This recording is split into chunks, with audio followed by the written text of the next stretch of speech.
So this is an oral history interview conducted for the Witness to War Serving a Nation project at Nauset Regional High School in Cape Cod, Massachusetts. For the sake of this interview, please state your full name and community in which you now reside. My full name is Todd Stewart Campbell. I live in Harwich, Massachusetts.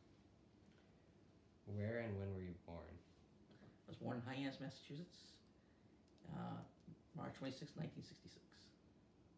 Where did you grow up? I grew up in Yarmouth, West Yarmouth, Massachusetts. What was your life like before the war? What was my life like? I just went to normal school. I went to Margaret E. Small Elementary School, Nattakey's Middle School, and I went to Cape Cod Tech in Harwich, and I took electronics. And after that, I got a job as a gas station attendant in West Yarmouth, right by my house, until before I went into service.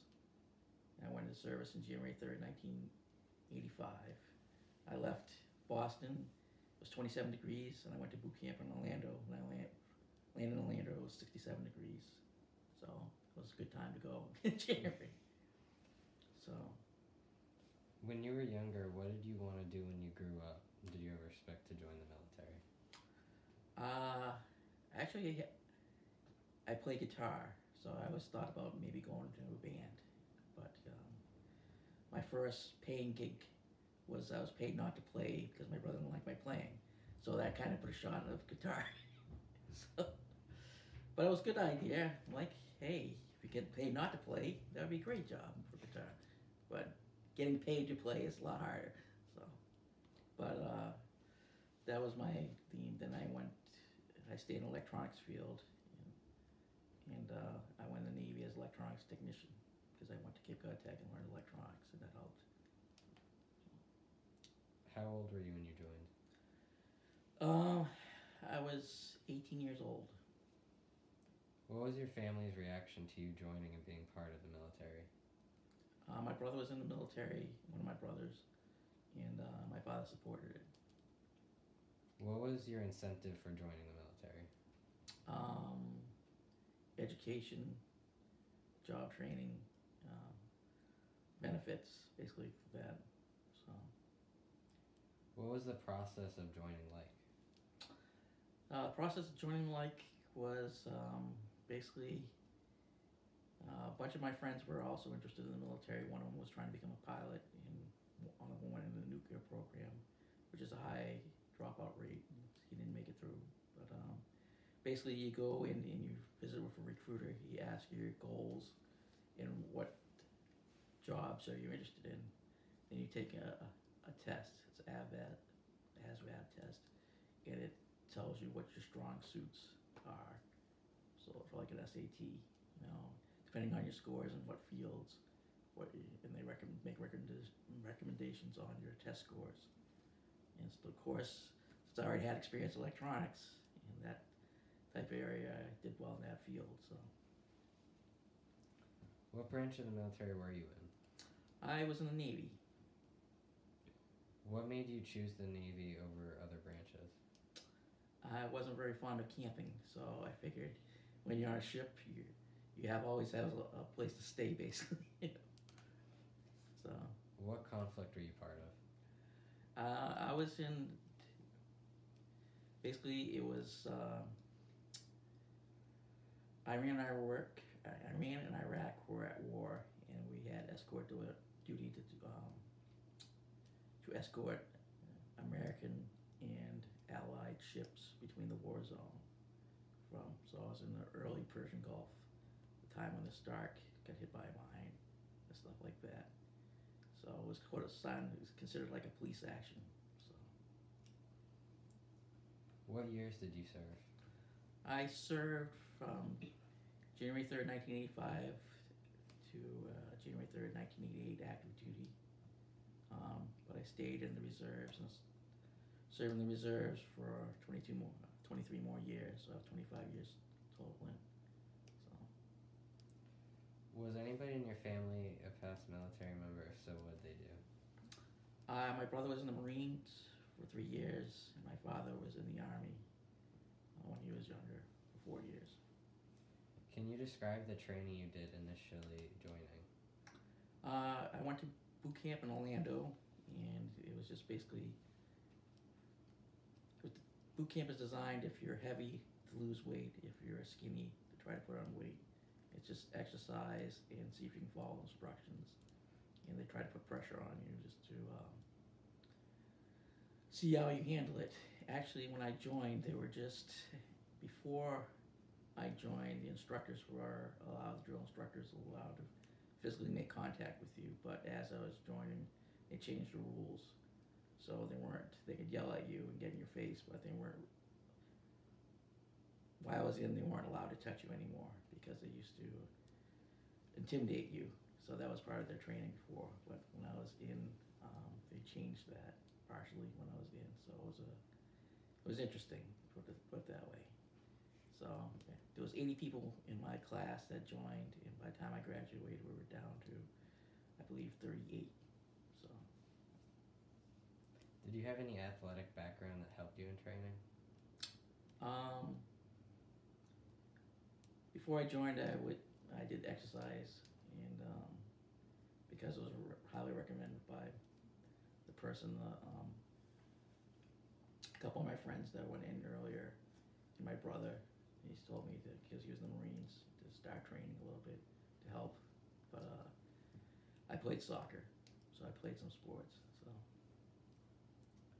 Where were you stationed? I was stationed in San Diego, California, 32nd Street. What was the weather like in that area? The weather was very nice. It had only rained a few months of the year. It was mainly dry. Southern California is excellent weather. Can you describe what your first day of the service was like? The first day of service is you're in boot camp, and in boot camp, it was kind of shocking because you go in, they give you razors to shave, and then they let you sleep at night. You get in usually kind of late. They process you, get your information, and they'll check everything.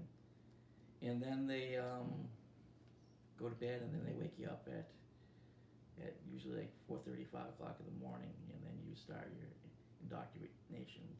They give you uniforms, clothes, they shave your head, give you shots, things like that. Then when you come back, they have big picnic tables in the middle of it's a big, huge room with bunk beds and stuff like that. And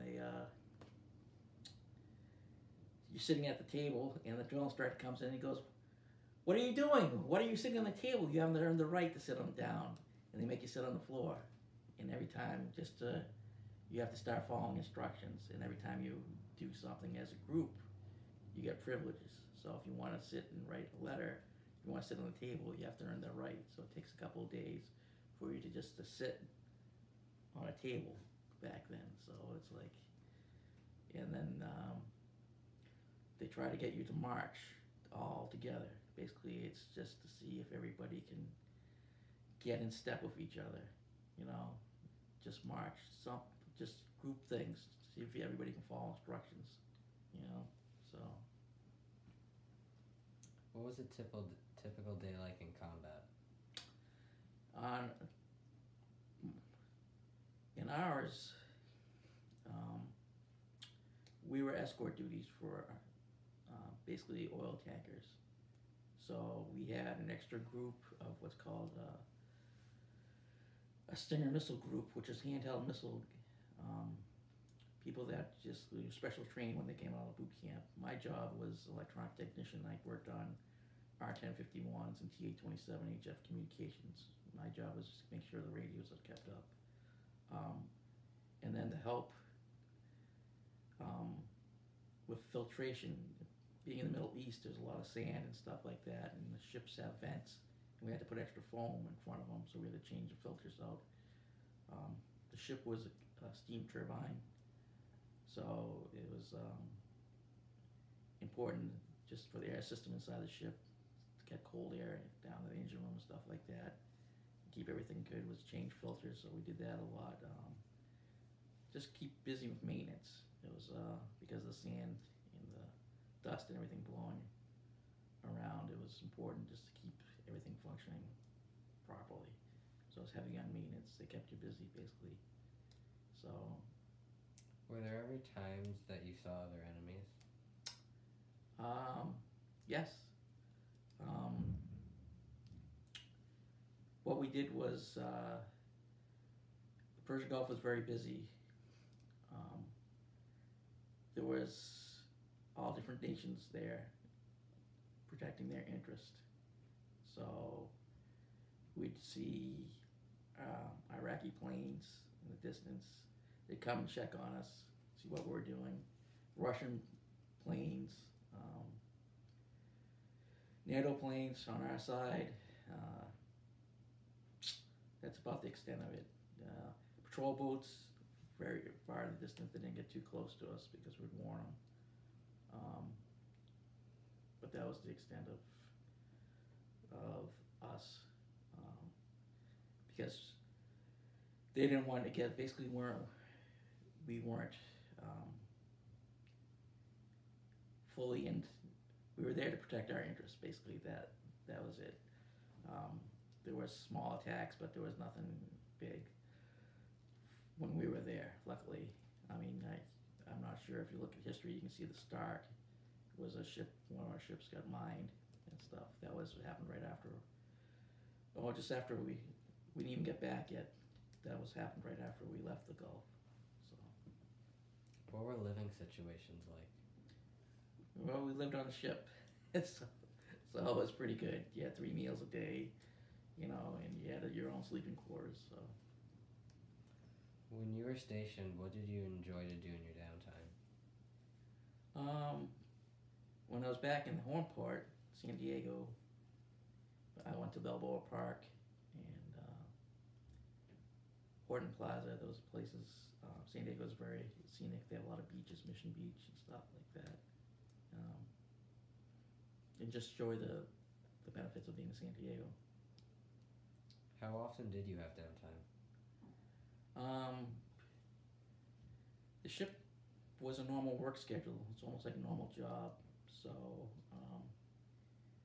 depending on what's called a duty rotation, there's always a quarter of the crew has to be on the ship in case of fire or emergency.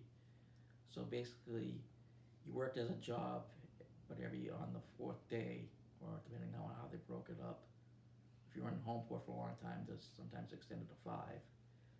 On that 5th day, you have to stay on the ship. So even if you're married, you don't get to go home because the ship has to be, in case of emergency, if something happens, they have to get the ship ready. The ship took basically 24 to 32 hours to get up to speed, it's a steam turbine ship, which means it has to build up pressure. So if an emergency happened and we had to go get ready to leave, it took us 24 hours to basically get everything running up to speed. So they always had to have a quarter of the crew to start that, or in case of emergency or a fire, to be able to put the fire out. When you're in the Navy and you're underway, you can't call for a fire department, so everybody has to be qualified. You have 90 days to learn how to fight fire on a ship. So that ship was metal with aluminum superstructure, but one time in the Navy, I was in a minesweeper, and the minesweeper is all wood because it has to be non-ferrile, which means non-magnetic. If that ship caught on fire, it took 8 minutes to burn. So if you don't put it out right away, you won't have no ship. So. Could you describe how you were able to communicate with your family overseas, or if you were? Letters. You have, when you stop to refuel or something like that, every couple weeks or something like that, or you stop in the port, you get, sometimes it would be a month, 3 weeks to a month, but you communicate with mail. Mail came in and mail went out. So. How often did you communicate with them? Usually I write a letter once a month. So. Were there any times during your time serving that you wished you had never joined the military?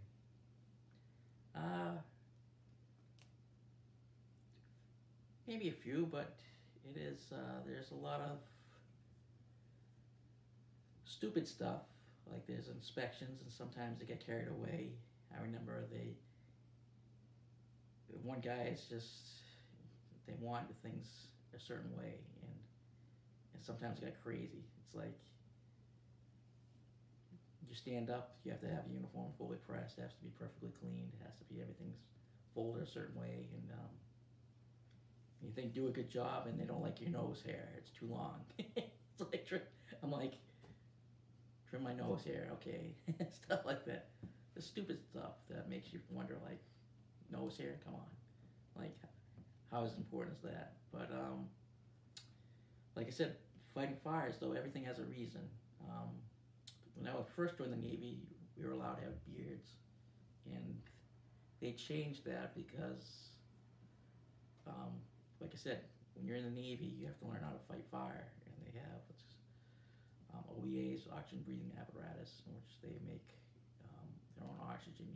When you exhale, it turns carbon dioxide into oxygen, basically, and has a mask. And to get a good seal, they found out people with beards, like, smoke would get in, and they wouldn't get a good breathing seal. So, they made sure that everybody, had to cut their beards off, basically, because if you ever have a fire in a ship, and you have to put one of those on, you got to be able to breathe. If you have a beard, and you could kill yourself, So. What was your most frightening memory of your time served? We were in the Persian Gulf, and we broke down in the middle of the night. We basically what's called lost the load, which means the ship died. And basically, Persian Gulf is a very busy place, and when you break down, you don't have no lights, you have no nothing. It's 2 o'clock, 3 o'clock in the morning, and you're sitting in the middle of traffic. It's like in the middle of the night. Luckily, other ships have radar and avoid you, but you don't want to get hit because basically you're in the middle of the night. And the Persian Gulf is also full of sea snakes, so it's not a place you really want to go swimming because there's all sorts of stuff in the water. So it took us a couple hours to get the ship up and running and stuff like that. But basically, you're floating in the middle of nowhere, and you're with no power, no nothing, and stuff. You're basically dead in the water. Somebody can come and hit you. You can't see anything. You don't know what's. You can hear other ships around you, but hopefully they see you by radar to avoid you. So. Was the ship breaking down common back then? No, it's not. It's not a very common thing. But that's one place you don't want to break down. It did happen a few times, but not to extent. Losing load is very serious because it means you're totally dead.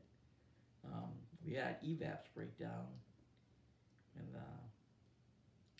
that's actually can be pretty funny. So the ship it's a boiler, right?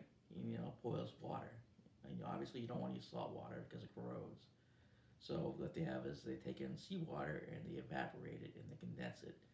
And when you evaporate it and you condense it, you get fresh water, which is clean, right? So the ship has 2 of those.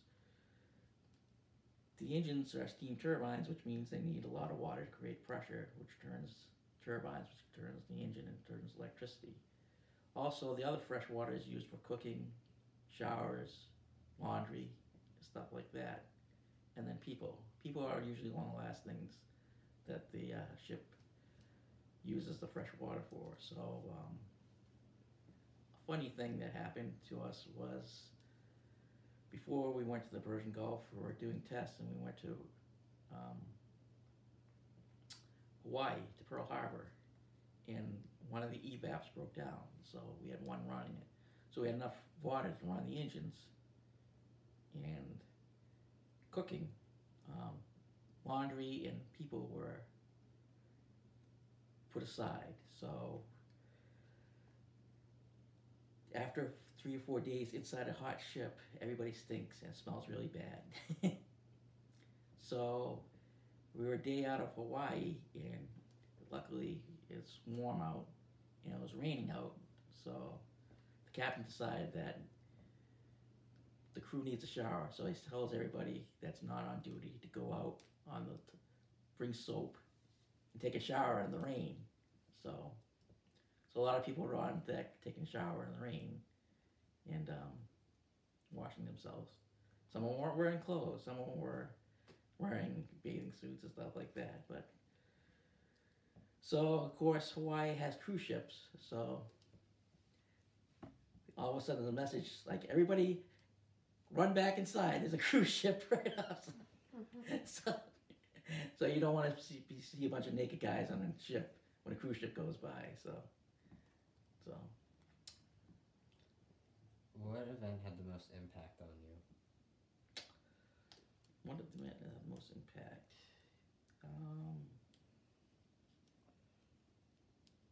Maybe because of Stark. Right after we left, we weren't even home yet, and the Stark got badly damaged where we were just at. And you just realize how serious, something could happen. So, because a lot of people lost their lives, So. What is your current view on war and how the military functions? Current view of war and the military functions. It's changed quite a bit since I was in. I still respect the military, especially my last assignment was I was working for SEAL Team 2 and for their radios stuff and see how they worked. But technology is playing a bigger role. My ship is 427 feet long, and it was 427 feet long, I should say. The new ships are bigger. My ship had a crew of basically about 350 people. We had about 30 officers and 320 enlisted to run the ship. And the ship, comparably now, a new ship's maybe a little bit bigger, and it has half the people. Everything's automated, run by computers. So you have a ship that's probably close to 500 feet long, but it only has a crew of maybe 150 people, 200, because everything's automated. My ship took over a day to start. New ships are gas turbines, so basically like a jet engine. You take a key, turn it, and in 2 hours you can have everything, all the radar up and stuff, and you can be on the way if an emergency happens. Plus you don't need to call. Like my ship, half the people were married, or so people who lived out in town. So you try to get them back. Contact everybody. Now with email and everything like that, everybody's got cell phones. It's a lot easier to contact everybody, so you could have a couple hours, you could have a big ship underway in an emergency, Whereas back, be lucky if it took 2 days. It's like, hurry up, we gotta go. 2 days later, it's like, finally, we're going. Nowadays, just go. So, I'm impressed by technology-wise. Although there's no substitute for people, because technology can break down. So. Did you think about joining the reserves after? I was in the reserves, yep. But, How many years were you in the reserves? 23. What made you want to join the reserves? My original contract was 3 years active and 3 years in reserve, and I stayed in because of the benefits. So. Could you describe your experience while in the reserves? My first assignment in the reserves was Newport, Rhode Island. I worked for a SIMA, which is short intermediate maintenance activity, which is a repair thing, facility that ships would come in and we'd work on the equipment when they didn't have the time or capability. It was basically workshops. I worked in an electronic shop, calibrating radios. I did that for, I'd say about 8 years. Then my second assignment was Navy Reserve SEAL Team 2, which is out of Newport. And I spent about 6 years with them. And that was very enlightening because that was specialized training. And they delivered everything. So it was learn how to camp, which I didn't like when I originally joined the Navy. Learned scuba. Jumped out of planes. But I didn't do that. But I was support, so I get to go on some of their missions, but not the special missions where they required special vehicles, like jumping out of planes or something like that. If they were being dropped off, I'd go somewhere with them. And then I went into the military police the security unit, and I did 5 years there, and then I went back 4 or 5 years, and I went back. My last tour was again with SEAL Team 2. So, and then we started commuting, and we spent 6 months here, and then we'd go down to Virginia, which is where the main SEAL teams, active duty SEAL teams were, and we train with them every couple months, and that was very educational. I get some specialized training with them. So, SEAL teams, if you ever wonder about SEAL teams, all the even number SEAL teams 2, 4, 8, 10 are on the East Coast. SEAL Team 6 is a specialized SEAL team. They're the best of the best. They have their own base out of Little Creek, and they're basically combat veteran SEALs, and they also work in weapons development. The odd number SEAL teams like 3, 7, 11 are West Coast. They're out of San Diego, Imperial Beach. So, Who is somebody that you became close with? I'm still close with a lot of people from the SEAL teams. Unfortunately, one of them just passed away. He had cancer, so he was probably my roommate and my best friend in the reserves. So, did you keep in contact with any of the other ones? I did. Yes, I still keep in contact with a few of them. What are some lessons that you learned in the Navy that you still use today? Lessons in the Navy. I still use a lot of job skills I developed. They trained me in electronics and some computer skills that I still use all the time. Can you recall the last day of your service? It was just before Christmas, and I was trying to get everything together to get my father out to. I had an old truck, and we were driving back from San Diego and it was in the end of December, and just because I got out in January, but I was able to take leave, so I'd be able to drive just before Christmas. And when you're getting ready to get out, you just have to go through like separation physical and paperwork, and I did have a wisdom tooth. I was supposed to get out, and they were going to do it, and then they told me that I could see the VA, but the VA didn't want to do it either, so it took them like 20 years to finally get it done, so I guess I didn't know it was that important. So, how did you tell what time it was when transiting time zone to time zone?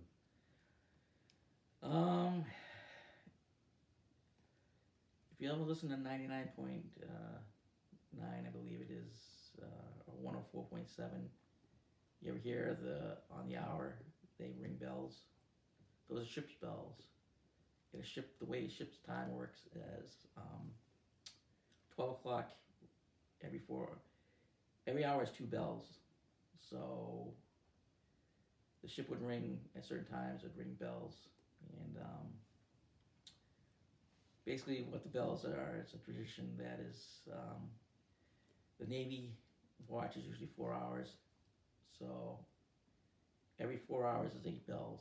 When you're on a ship, when they start ringing bells, and you know you have the next watch, you should be there 15 minutes early. But if you basically if you don't even know what time it is, if they start ringing bells and you know you have the next watch, you have to be there by the 8th bell. So if it's 12 o'clock, that's 8 bells, right? Next time they ring bells, what is it going to be? It's going to be 2 bells, 4 bells, 6 bells is 3 o'clock, and 4 o'clock with 8 bells, right? So then it starts all over again. For the person that has next watch, 5 o'clock is 2 bells, 6 o'clock is 4 bells, 7 o'clock is 6 bells, then it's 8 bells again. So if you got the next watch, you better be there by the 8th bell. So that's how they tell time on a ship. So that's one way. That was on my ship. Depends on the captain and stuff like that, but they'd ring the bells every once. So Did your experience help your view of the world today? Yes.